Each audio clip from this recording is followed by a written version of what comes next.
For most, this was the first day of the rest of their life, but for Sasha, it was the last day of the rest of her life because her life ended here in this season 7 finale. Welcome back, guys, to Fog Entertainment here to review The Walking Dead season 7, episode 16. Let's just put it out there. I think this season has been an absolute disaster. You've had a couple of good episodes in there, but unfortunately, they've been surrounded by absolute shite. I think the pacing's been horrible. I think the constant switching between groups has been horrible. Some groups we haven't seen for too long of a period. Some characters we haven't seen for too long of a period. Some groups we just should not have seen point blank. And I'm thinking about the Oceanside.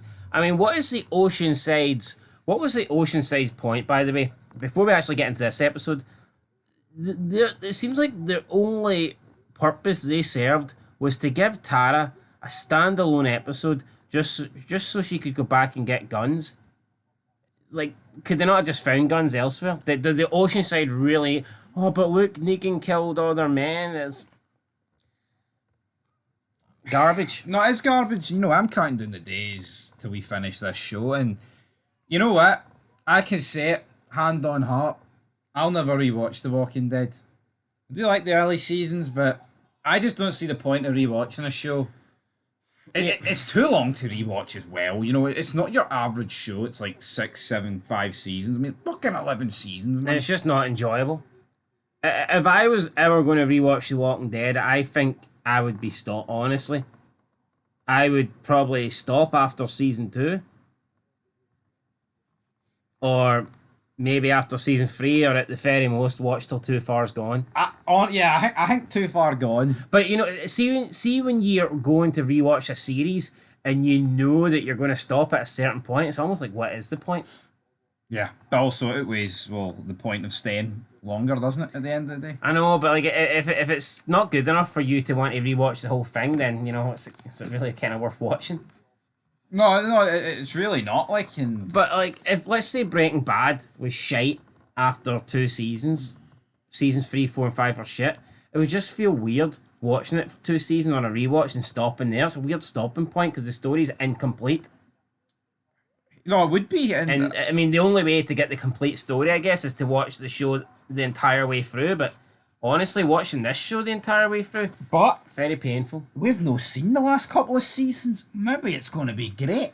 No, I'm gonna guess that it's absolute shite. Big question is, can season 8 be better than season 7?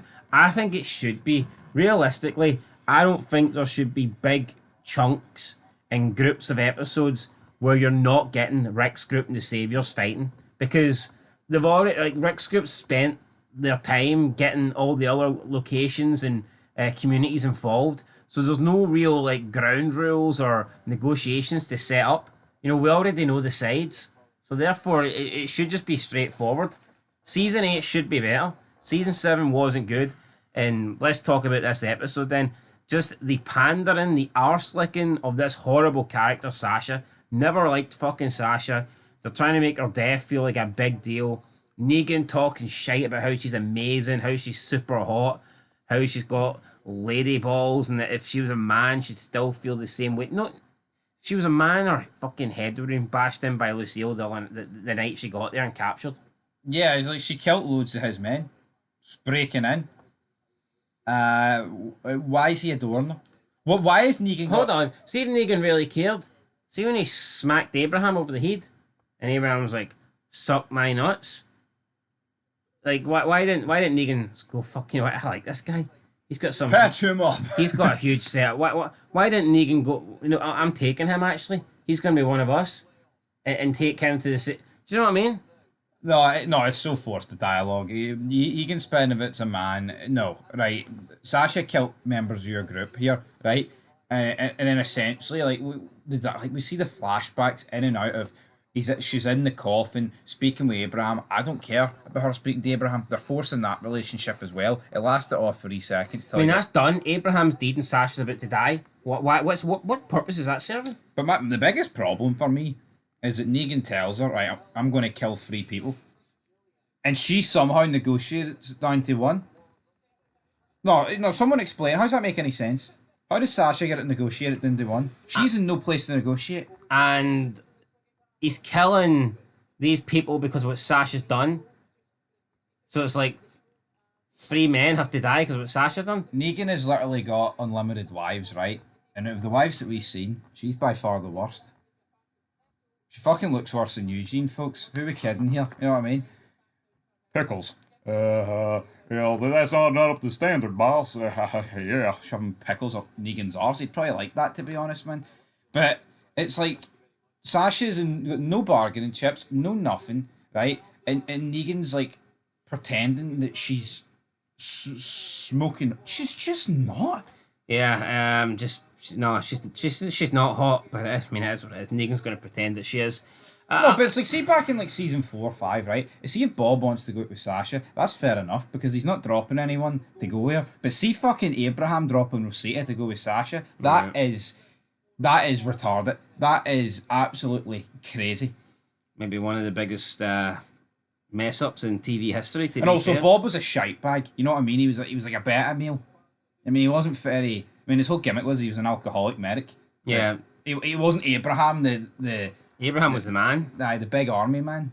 And he downgraded it big time. And then we saved the cringiest scene next. So they stand on the back of the flatbed truck, and Negan's giving it the whole, I'm proud of you for doing this. I'm sorry about this. And it's like, why are you sorry? Why are you apologetic? Why are you showing remorse? She broke into your place where you live, killed your men, and you're apologising. It's ridiculous. Yeah, is he going to apologise to the one person that he's going to kill, Alexandria, who's done absolutely nothing wrong? I know, it's like, what? Is he going to apologise? And also, what was his plan? No, really? Why is he taking Sasha in a coffin and then what? Open it up and say, oh, look, here's Sasha and now I need to kill one? No, what was the actual plan here? No, I know. Whoever wrote this, I think, deserves to be fired. No, but you're right. It's like the whole stuff with Sasha in the coffin. To me, that's irrelevant. If he had the junkyard people on board, then why does he need Sasha coming at the coffin? No, I say he doesn't. What's Sasha coming out of a coffin then? No, I know. I just don't get it. I don't. No, but honestly, this would be like the governor right before Too Far Gone, kissing the arse of Herschel and Michonne. Oh, I'm so proud of you guys. Stepping up to task. You've got some massive nuts on you. Yeah, but another thing, the governor didn't put them in a coffin and wheel them up to the prison gates. No, I had them on their knees, bound and gagged. So why was obviously it's just plot so she can turn inside the coffin and nobody sees. But what sense did it make for her to be trapped inside there? It's just so that it's just plot purposes, so she can distract them, so they can get the upper hand. But it's ridiculous, man. And, her killing herself, there's no guarantee that she's going to turn. We've seen people take days. We've seen people take X, Y amount of time. Yeah. She thought she was going to, first of all, not just turn, die.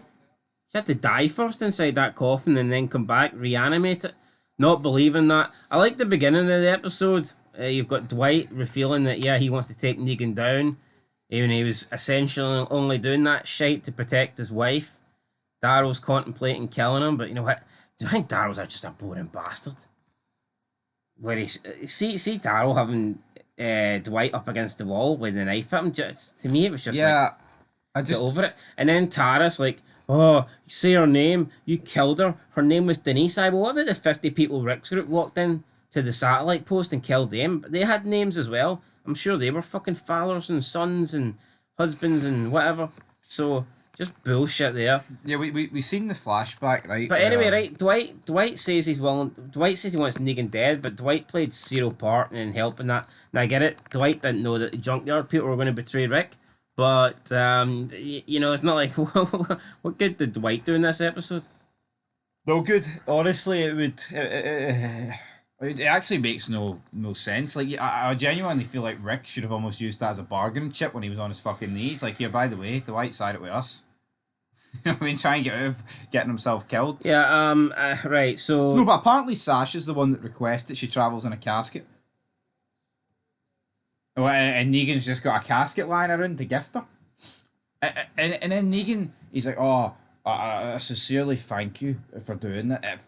Fucking cringe, man. I don't know what's worse. The thanking of her coming along on this mission, even though, I mean, let's be honest, she is your hostage. Or him saying that she's like smoking hot. It's ridiculous. Honestly, man, everything about this is crap. Then she put some music on. Someday we'll all be free. Well, someday we'll all be free. Me and him will be free of this show because honestly, this ain't cutting the fucking mustard, boy. It's not cutting it. But right, let's just spend a minute talking about the junkyard people, right? So they outnumber Rick's group here by like what? I would say the junkyard people. It's like 2.5 to 1, maybe 3 to 1 outnumber Rick's group. They've got assault rifles, got loads of guns, and Rick just lets this group that he does not, he shouldn't trust, just walk in the gates of Alexandria, armed to the teeth. Yeah. Not retarded. Dwight told him that he was bringing 20 guys. So he didn't need to, I mean, obviously, yeah, the more numbers helps. I'm not retarded. But why would he let this group in to Alexandria? That was consistent of mainly retarded-like people, by the way, and women. Yep. Makes zero sense, and then of course the inevitable happens. They turn on them after Eugene's shite wee speech, and then Negan gets out. Ever heard of the stupid little prick named Rick? Decent wee line there, but he is a stupid wee prick. Why did he think this was all going to go according to plan? Yo, there has been. It's not like from the start the junkyard people, right, have been like trustworthy people, and you know they've backed Rick for like a season or something. Like, look how sketchy it was at the beginning. They fired Rick into a pit with a walker. Yeah, I just don't get it, man. I really fucking don't get it. Anyway, also wants to sleep with Rick, does Jadis? Oh, is he yours? Pointing to Michonne. Now he's mine. Just fucking weird. So yeah, Rick's just getting owned by Michonne. 2 women. Right. Right. So Negan's he's kind of got them at gunpoint. Jadis has got Rick. We then get a shootout where Rick's group manages to grab some of the guns, and then they just like annihilate a lot of the saviors. But Jadis has still got Rick at gunpoint. Everyone else is fighting. Michonne is fighting some woman up in the top, a member of the junkyard. Negan's getting shot at, and Simon's getting shot at. And at this point, it looks like Rick's group's on top. And then Negan says, right, we need to go to plan B. And it literally just cuts to the next scene. And Rick's group are all like down on their hands and knees. And Jadis has got them at gunpoint. And then Simon and Negan walk over. Yeah, it's like it's almost like we got like 5 minutes worth of scenes cut here. It's like how did they operate plan B? Yeah. I would love to know how they got from Rick's group was kicking ass to Rick's group's all down on their hands and knees. No, but you notice it was only like Rick and Carl and a few other people. Daryl wasn't there. He was round the corner with the Kingdom and the rest of the jobbers. Sasha, who killed a guy, then just roams into the woods. Zombified, doesn't actually, follow the gunfire or all the noise. Yeah, the whole Sasha thing as well was ridiculous. When Sasha comes out the coffin, that causes a distraction for Rick's group to initially get the upper hand, and she attacks Negan. Negan can't do anything, and then like some savior pulls her off Negan, and then she bites him and kills him, and then manages to like fucking walk into the forest. It's like, it's one walker here. We've seen how easily they kill walkers, but all of a sudden, Sasha the walker's almost taking down Negan and killing a savior. No, it's a load of shite, man. It just, they saved this moment so like Jesus and Maggie can deal with Sasha instead of just a random savior putting her down. Why didn't the random savior knife her in the back of the head to get her off Negan? Or when she was eating that savior, why didn't somebody shoot her or something? Do you know? It's just fucking retarded. And it's the same with Diana and all too. No way out. Anyway, we then get them on their hands and knees. Negan says, right, now I'm going to kill Carl, and then I'm going to take your hand, Rick. But before he can do that, Shiva jumps, and then we just get this wee montage where the Kingdom come in. You got Daryl, and you got Carol, and you got Morgan, who gives up his gun to pick up a stick and start running around whacking people. It's just fucking god awful. No, but put this in the context. So Morgan is using a mop stick to kill people, right? The tiger jumps in, and see as cool as it is seeing a tiger. Negan, Simon, Dwight, they've all got guns. Realistically, that tiger shouldn't last 2 seconds. Should at least be injured, like. Yeah, it should at least have a couple of bullet wounds in it, but no. kills a couple of people. Negan and all escape. He sticks the middle finger at the window as he gets sprayed at, which isn't exactly smart, is it? But it's not. I mean, it's a cool wee visual, like, and I get it, it's funny, but I mean, yeah, wouldn't be sticking your arm out the window, I don't think. Then we seen some woman fall from the roof, and Negan alluded to the fact that he believed it was Michonne. Rick was upset that he thought he'd lost the woman that he loves. Turns out it wasn't Michonne, although we all knew it wasn't Michonne. So they've got this recent obsession with killing people off screen to make you think that it's someone of importance. Yeah, so nobody died apart from Sasha, who killed herself. Yeah, and then the fucking cringy end. Maggie and Sasha sitting in a field, smiling, looking at each other. We monologue. Oh, it all started when Mike Glenn saved Rick in that tank. We then went to they came to Daddy's farm. Then we went to the prison. Then we went here. Then we went there. And then we ended up in Alexandria. Why are they pretending that Sasha and Maggie have had this fantastic blossoming friendship since day one? Yeah, garbage. They've only started really talking this season. Honestly, see if you can remember a Sasha and Maggie scene before this season. You're doing something fucking right, because I don't. Yeah, I thought it was. I mean, I'll give it a 3 out of 10. I thought it was shite. No, it was shite.